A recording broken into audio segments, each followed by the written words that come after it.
Bienvenue dans notre rendez-vous littéraire d'aujourd'hui. Accordez-vous un instant pour découvrir un univers riche et étonnant, celui de John Scalzi. Vous êtes prêts?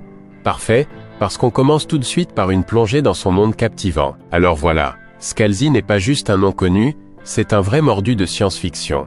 Il a débuté comme auteur en bidouillant des scénarios à droite à gauche, avant de débarquer sur le devant de la scène avec Le vieil homme et la guerre.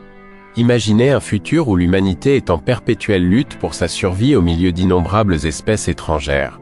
Un univers hostile, mais fascinant, où la technologie fait des miracles pour la défense coloniale. Dans cet univers, les soldats bénéficient d'améliorations génétiques qui pourraient faire pâlir Iron Man.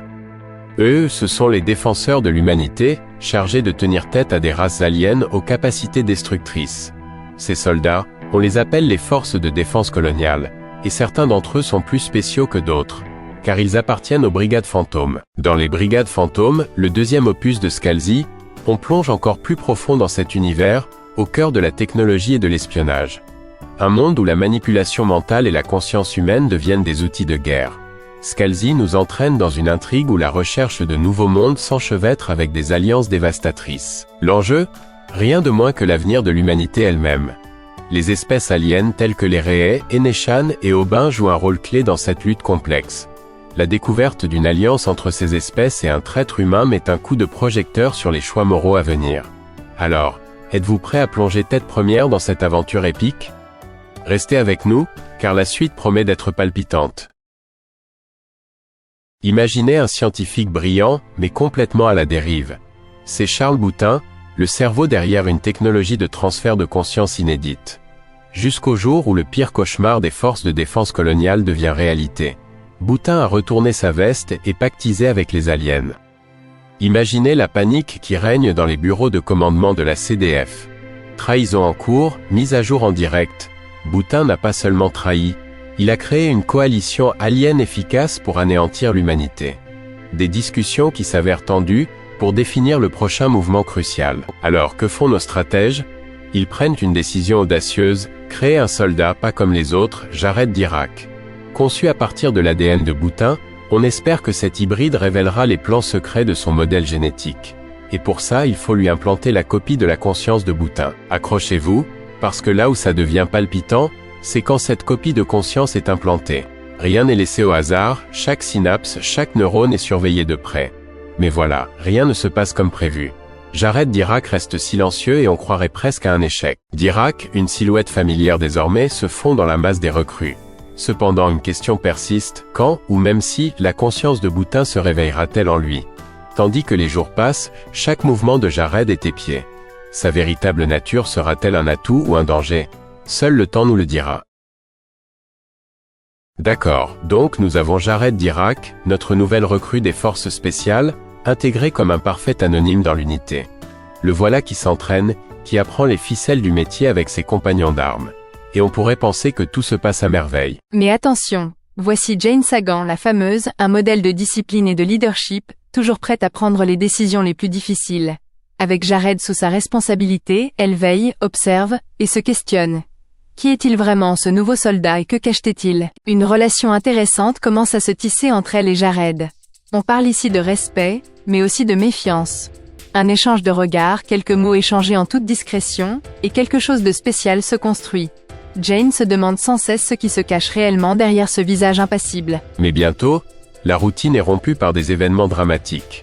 Une mission habituelle tourne au chaos. Des tirs fusent, s'attendent dans le vaisseau et un à un, les soldats réagissent, Jared compris. C'est là que Jared commence à ressentir quelque chose. Des souvenirs émergent, des moments qui semblent appartenir à un autre. Il reconnaît des visages, ressent des émotions étrangères, et surtout, le nom de Zoé Boutin résonne. Et voilà, l'éveil tant attendu. C'est subtil mais clair. Le plan de la CDF commence à fonctionner. Mais à quel prix?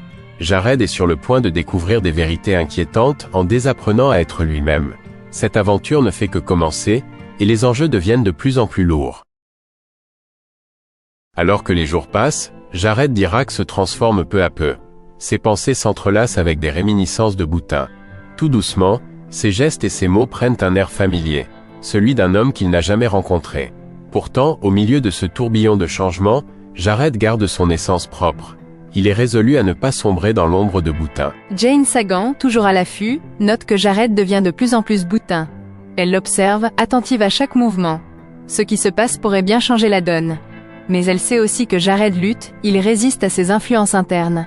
Ensemble, ils discutent de ce qui pourrait être utilisé à leur avantage. Peu à peu, un tableau se forme dans l'esprit de Jared. Et là, l'horreur de la vérité lui frappe de plein fouet. Boutin a véritablement mêlé ses ambitions personnelles à celles de forces aliens incontrôlables. Ce n'est pas qu'une petite trahison, mais un acte énorme qui pourrait rayer l'humanité de la carte. Le poids de cette révélation pèse lourd sur Jared. Il réalise que pour contrecarrer cette menace, il devra marcher sur un chemin dangereux. Il sait que chaque décision prise pourrait se solder par une perte colossale, mais il est prêt à tout risquer pour défendre l'humanité. Dans un moment de solitude, Jared réfléchit à ce que cela implique. Il se demande « Qui suis-je ? Est-ce que Boutin est en train de me dominer ?» Mais finalement, la réponse est claire, il est Jared Dirac.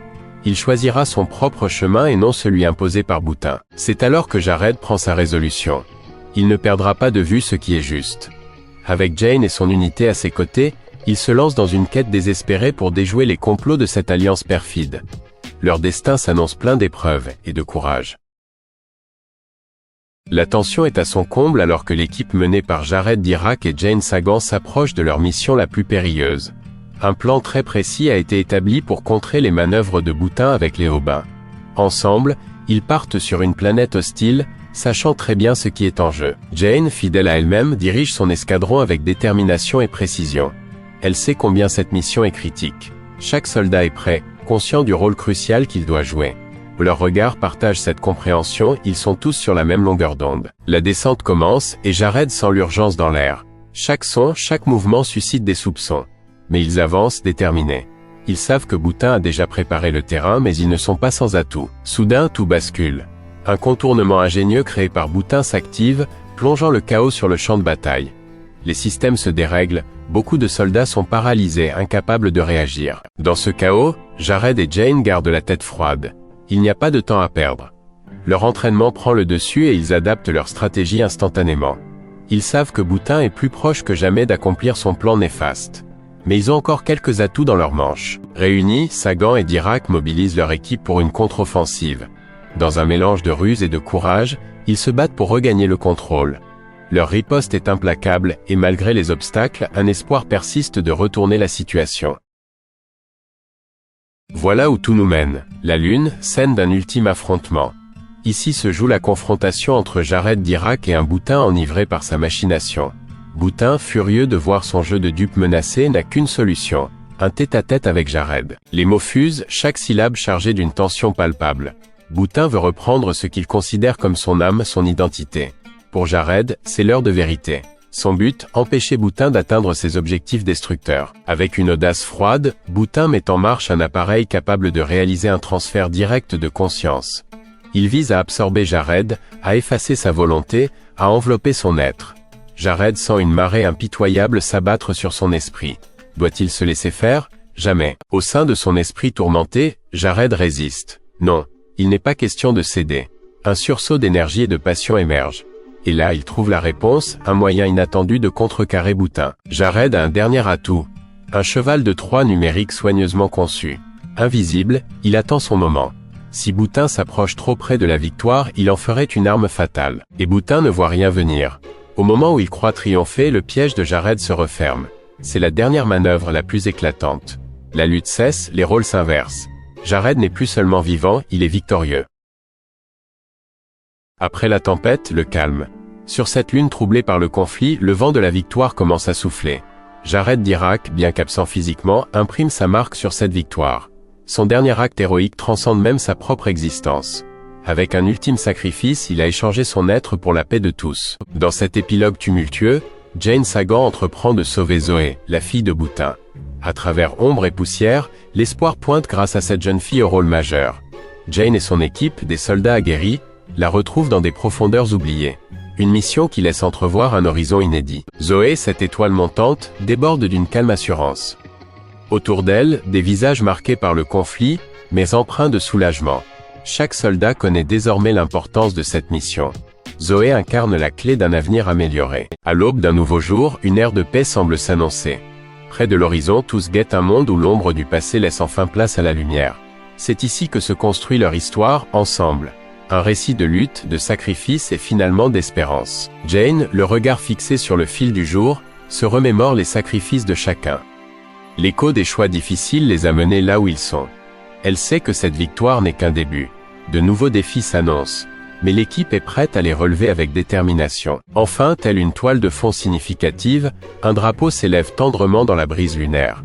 Il symbolise la chance incroyable qu'ils ont, avancé côte à côte vers des lendemains qui chantent. Un nouveau chapitre s'ouvre pour l'humanité, doucement guidé par un héroïsme partagé. Jane Sagan, après tant de batailles, se trouve face à une offre décisive, une retraite bien méritée. On lui propose de se retirer pour préserver le secret des informations cruciales qu'elle détient. Elle réfléchit, pesant le pour et le contre. C'est alors que John Perry entre en scène, apportant avec lui soutien et compréhension. Il l'accompagne à chaque étape de ce choix délicat. Ensemble, ils reviennent sur les jours passés, luttant côte à côte au nom de l'humanité. Et voici la nouvelle aventure de Jane, l'adoption de Zoé. Un moment d'émotion pure alors que ce trio improbable se transforme en une famille. Jane, John et Zoé, unis par le destin. Pendant ce temps, un autre miracle se produit. Les Aubins, enfin, signent un traité de paix avec les forces de défense coloniales. C'est une citation à paraphraser au besoin pour mieux capter l'essence de cette paix historique. Les conflits laissent place à la coopération, et c'est une nouvelle ère qui s'ouvre. Ce n'est pas juste une page qui se tourne, mais un livre entier. Les vieilles tensions s'apaisent tandis que chacun se prépare à écrire un chapitre inédit ensemble. Un futur radieux, forgé par le courage d'hommes et de femmes prêts à tout risquer pour la paix. Jane, John et Zoé se tiennent là, portant leur regard vers l'horizon. Leurs silhouettes se découpent sur le lever du soleil, symbole d'un avenir riche de promesses. Leurs pas s'inscrivent désormais sur un chemin où passé et futur se rejoignent. Et l'humanité peut enfin rêver. Alors voilà, les Brigades Fantômes. Quelle exploration fascinante de l'univers de la science-fiction. Quand ce livre a débarqué, il a fait parler de lui. Au-delà des étoiles, Scalzi nous a invités à repenser la place de l'humanité dans un univers aussi vaste que intrigant. Et pour cause, ce roman n'est pas juste une histoire de guerre interstellaire. Il met en lumière les alliances inespérées, les traîtres redoutables, et les choix moraux qui façonnent les destinées. Au-delà des affrontements, c'est une question de survie et d'évolution. Les thèmes de l'identité et de la conscience traversent les pages. Comment savoir qui nous sommes vraiment lorsque notre identité est fragmentée et partagée? Ce questionnement, Jared Dirac le personnifie, offrant un écho d'humanité dans chaque pensée empruntée à Boutin. Quant à la paix avec les Aubins, elle symbolise l'avancée des idées avant les armes. Scalzi nous montre que malgré les différences, la tolérance et la compréhension ouvrent de nouvelles voies. Les relations interespèces n'ont jamais été aussi poignantes. Et donc, les Brigades Fantômes a apporté une perspective renouvelée sur notre place parmi les étoiles. Son accueil n'a pas seulement montré son succès, mais aussi celui du genre réfléchi et nuancé qu'il incarne. Scalzi a su fusionner aventure et réflexion comme peu ont pu le faire. En fin de compte, ce livre ne touche pas seulement ses personnages mais chacun de nous. Il nous questionne, quelles frontières de notre conscience et de nos sociétés sommes-nous prêts à repousser? Voilà pourquoi les Brigades Fantômes demeurent une référence dans la science-fiction moderne. Un voyage littéraire à travers l'inconnu, aussi profond que mémorable.